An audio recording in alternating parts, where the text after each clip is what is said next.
But what we really have fun with are what are the worst shows? What is the worst show you've ever had? Because there's nothing funnier to other comics than watching a comic that they know is good absolutely just die on stage.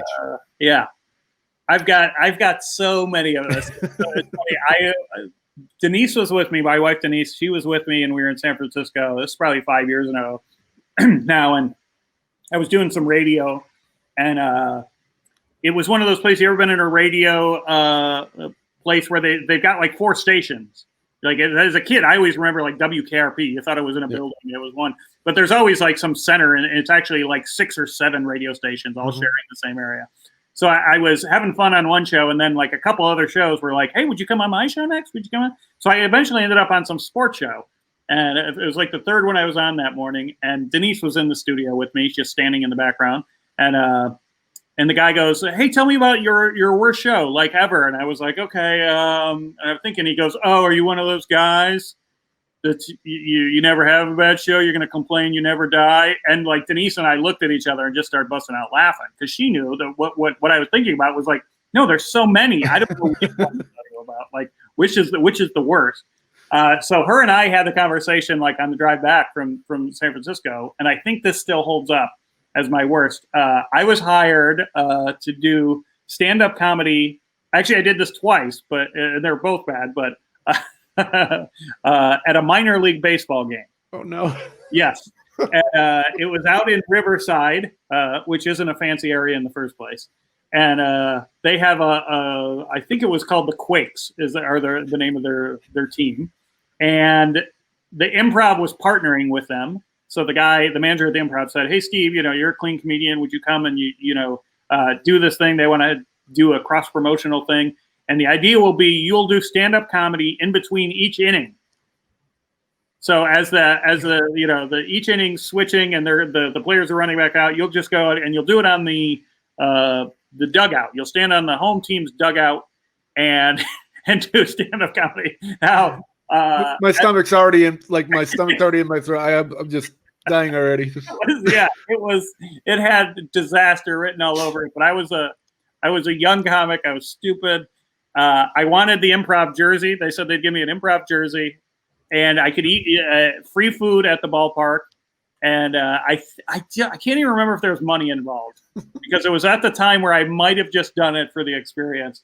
And Gary Cannon, our mutual friend, which was a big mistake here, I brought him with. They said you could bring someone. And as you talk about, there's nothing more fun for comedians to laugh at other comedians dying. And probably the worst comic you would want there is Gary Cannon for it, because he's one of these people that has that laugh that is unmistakable when he's laughing at someone else's pain, and it just twists the blade in your back, kind of thing. So I went up after the first inning, and I jump up on the dugout and I start talking. Well, half the crowd doesn't even know where I'm at. They don't put me on the scoreboard, and it's a minor league game. So it's just my voice coming out over the thing already, and people are doing it. And the people who can see me they're like, this is stupid. This is awful. Maybe there's one person smiling. And the only laughing I heard for that whole, I probably did like 2 minutes in between each inning. And they finally pulled the plug like the 7th inning. They're like, we're not going to do it for the 8th and or after the 9th, which was originally the plan. They pulled the plug because it was so bad. But I remember the only laugh I ever heard was Gary's laugh from the back, just him going, ah! Ah! Just laughing that it was going so poorly. And at one point, probably like the 4th or 5th inning, the home team guy, the pitcher, was getting shelled. He wasn't doing well, and I wasn't doing well. I was bombing. I was doing worse than him. And so he was coming off, and I just thought, well, all right, you're struggling. You're trying to do anything. Like you were saying, like maybe I'll try this. Yep. So I started thinking maybe I would do crowd work, and so I did it. I talked to maybe one guy, and that got more than nothing. And then I saw the team coming in from the field, and I was like, oh, hey, here's the starting pitcher, everyone, blah blah blah. And I won't give it to you, but he gave me the bird, and I'm crushed because the starting pitcher now is flipping me off in front of everyone, and then of course all I hear is.